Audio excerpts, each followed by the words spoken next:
तब अपनी मम्मी को बिना बताए चले गए थे। वो किसी एक सेठ के पास गए, सेठ को जाके कहा कि मेरे को रुपए उधार चाहिए। तो सेठ ने पूछा भाई क्यों चाहिए? तो कहा मेरी शादी है। तुमने कहा हमें तो कार्ड ही नहीं दिया शादी का।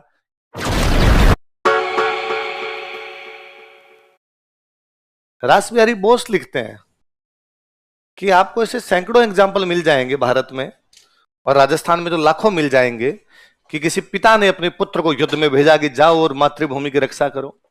ऐसे एग्जाम्पल खूब सारे मिलेंगे कि किसी मां ने अपने बेटे के तिलक करके कहा था कि तुम जाना, मेरे दूध को लज्जित मत करना, युद्ध में दुश्मनों को भगाना, भले ही तुम युद्ध में शहीद हो जाना। किसी पत्नी ने अपने पति को कहा होगा कि तुम घर की चिंता मत करना, घर में संभाल लूंगी, तुम देश की रक्षा करना।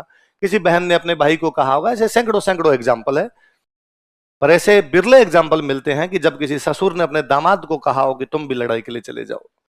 बेटी का घर बर्बाद करने के लिए सीना 56 इंच का नहीं 112 का चाहिए, और वो यदि किसी के पास था तो किसके पास था? केसरी सिंह बारट। तो रासबिहारी बोस ने केसरी सिंह बारट के परिवार की प्रशंसा की थी।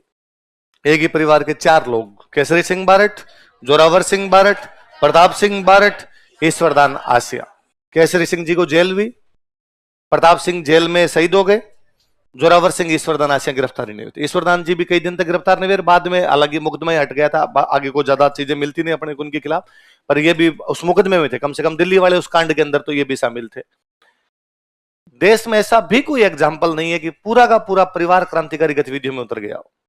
ऐसा भी एकमात्र एग्जाम्पल हमारे पास है तो वो हमारे शाहपुरा का बारट परिवार है कि पूरा परिवार यज्ञ की आहुति, आजादी की यज्ञ की जो आहुति थी उसमें समा गया था, उस आहुति में काम आ गया था। फिर भी हम नहीं जानते। होना तो ये चाहिए कि राजस्थान का बच्चा बच्चा जाने। उससे पहले भगत सिंह को नहीं जानते थे क्या? पर आप जोरावर सिंह बारट को जानते थे क्या? बहुत कम लोग हैं भाई। कितने लोग हैं जो पहले से जोरावर सिंह बारट को जानते थे? 5, 7, 10 लोग। ऐसे कितने लोग हैं जो भगत सिंह के बारे में जानते ही नहीं थे?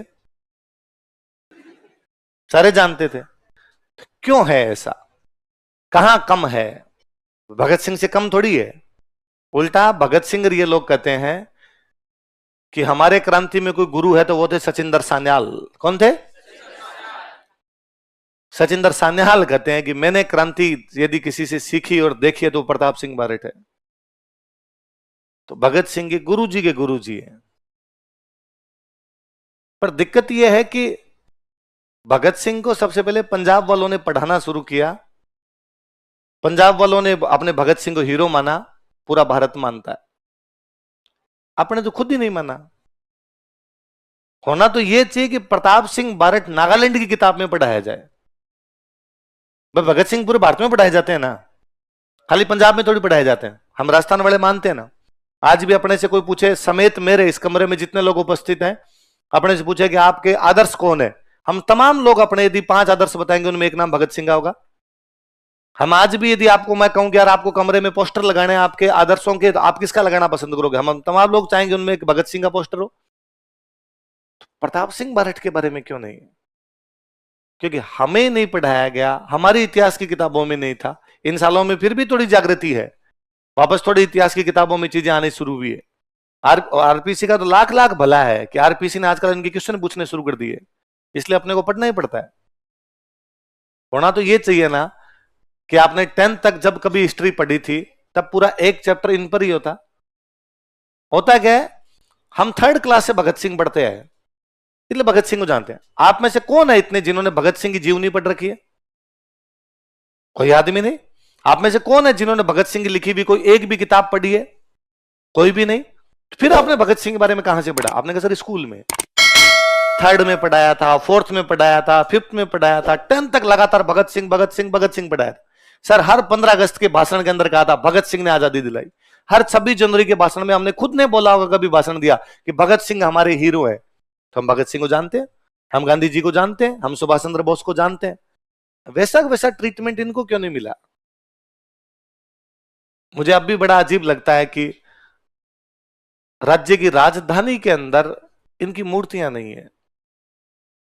होना तो यह चाहिए कि जयपुर एयरपोर्ट से बाहर निकलते ही केसरी सिंह बारट, जोरावर सिंह बारट, प्रताप सिंह बारट की आदमकद मूर्तियां हो, ताकि जो कोई बाहर निकले जयपुर एयरपोर्ट से, यदि वो राजस्थान के बाहर का यदि राजस्थान का भी है, तो उसको पता चले कि यार देश के क्रांतिकारी थे।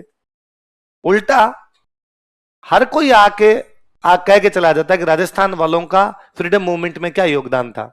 ये कौन है फिर? भारत का स्वतंत्रता संग्राम नाम से जो कोई किताब है उनमें हमारे वालों के नाम नहीं है। पर उसके लिए सबसे पहले हमें खुद बात करनी होती है, हमें खुद पढ़ना होता है, हमें खुद जयंतियां मनानी होती है, हमें खुद भाषणों में बोलना होता है। हम और तो क्या कर पाएंगे? जैसा सरकार करे वैसा हो भाई। और सरकारें सरक सरक के काम करती है, तो कभी उनके दिमाग में आएगा उस दिन पूरे चैप्टर डाले जाएंगे।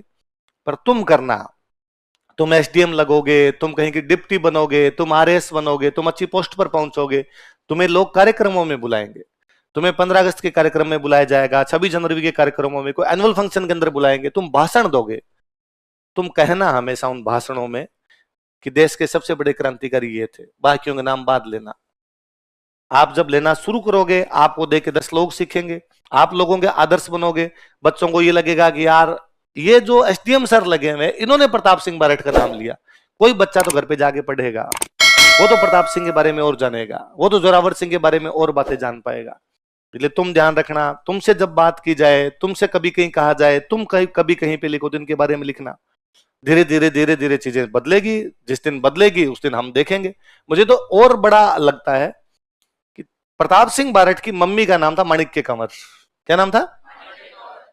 आप एक महिला के बारे में सोच के देखिए, एक महिला जिसका पति जेल में है, जिसका देवर फरार है, जिसका दामाद फरार है, जिसके बेटे को जेल में पीट पीट के मार दिया गया है।